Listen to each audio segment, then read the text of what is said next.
Paano kung ang pinagkakatiwalaan mong mga empleyado ang siya mismong kumukupit sa kita ng negosyo mo? Hindi lang basta kupit ng mga barya, kundi milyong-milyong halaga ng kita.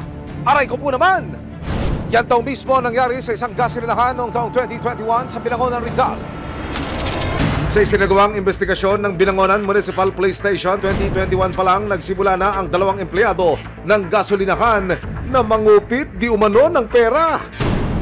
Nagsimula po silang kumubra ng pera na hindi sila authorized noong February 21, 2021. Almost 3 weeks silang kumubra ng pera na hindi na sila autorisado, tapos hindi nila na ipasok sa bangko. Ayon sa sales log ng gasolinahan, February 2021 daw, ang unang beses na kumuha ng pera ang nooy branch supervisor na si alias Paul nang walang pahintulot. Isa sa mga resibo o yung mga ebidensyang inihain para mapanagot ang akusado, ang tinatawag na daily cash sales log sheet ng mismong gasolinahan. Sa isa sa mga dokumento, makikita po ang pirma ng akusado. Pagpapatunay di umano na na-release ang stock o yung produkto mula sa gasolinahan, pero ang sinasabing problema, hindi raw nakapag-remit ang akusado doon sa mismong kumpanya.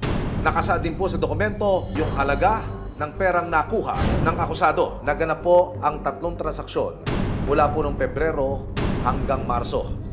Ang total na halaga ng nakuha ng mga akusado lumalabas humigit kumulang 1.5 million pesos. What? 1.5 milyong piso sa loob ng 3 linggo?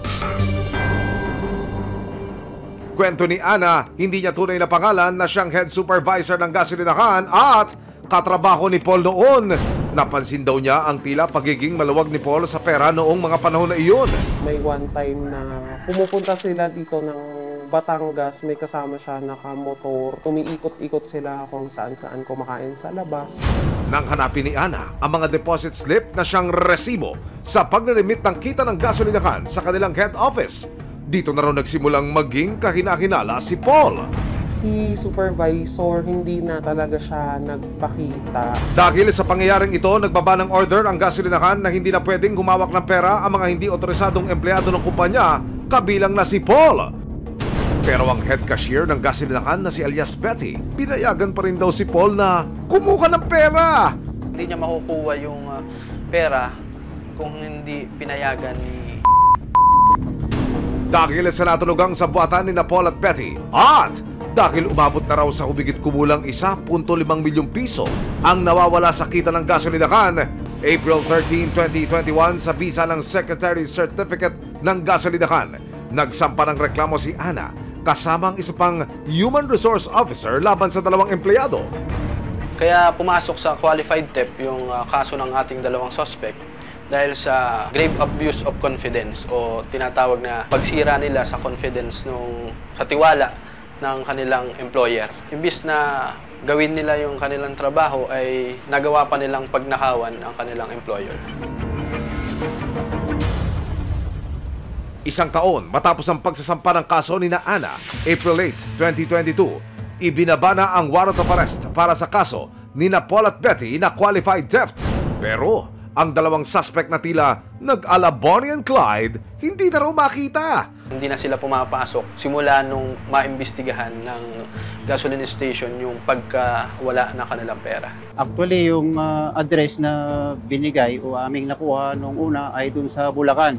Ngunit nung nag-conduct kami ng research, napag-alaman namin na yung ating pangalawang suspect ay nakatira dito sa bandang Rizal. Nung lumapag yung tropa doon, may nakuhang impormasyon na hindi pala siya ulit doon nakatira. June 1, 2024, nagkaroon na ng linaw tungkol sa lokasyon ng isa sa mga suspect. Kasama ang resibo, nagtungo ang CIDG DSOU sa Tanay, Rizal para arestuhin si Betty.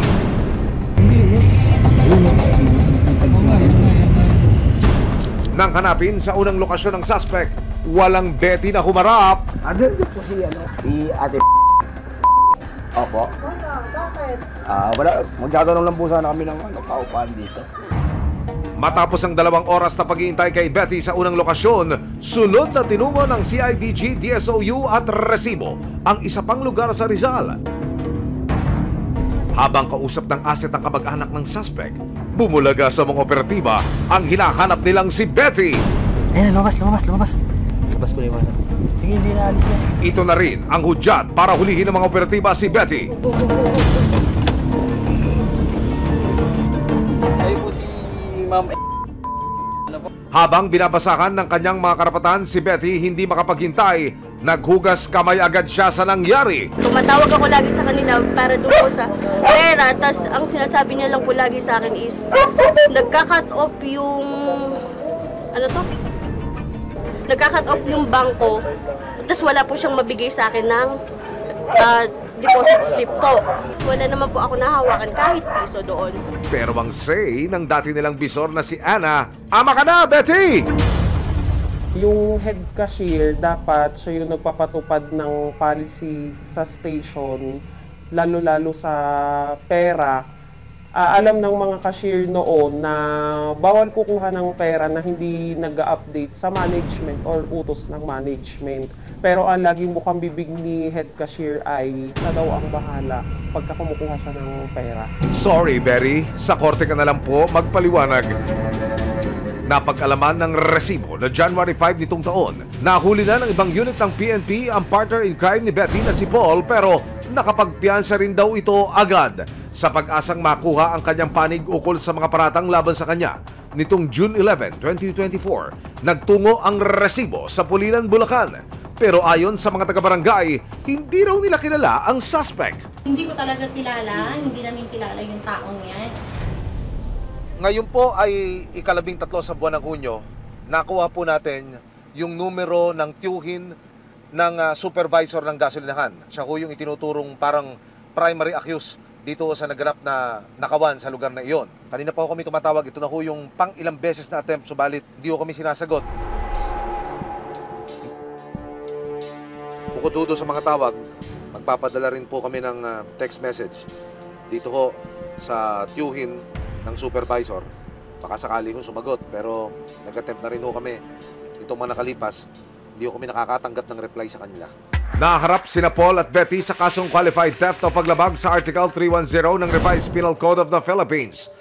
Nakapag-bail na yung ating suspect last week, pero it doesn't mean na lusot na siya sa kanyang kaso. Magtutuloy yung hearing dahil sa pagkakahuli sa kanya. Pansamantala ring nakalaya si Betty noong June 7, 2024 nang magbayad ng piyansa na mahigit 120,000 pesos. Pero kung mapatunayang may sala matapos ang mga pagdinig sa korte, naharap sila sa 12 taong pagkakakulong. Sa amin, ma'am, siguro parang worth it lahat ng pagod at puyat. Hindi na sa part na nakatulong ka sa kumpanya. Mas mabigat ang parusa sa pagnanakaw kung sinira rin ang tiwala ng biktima.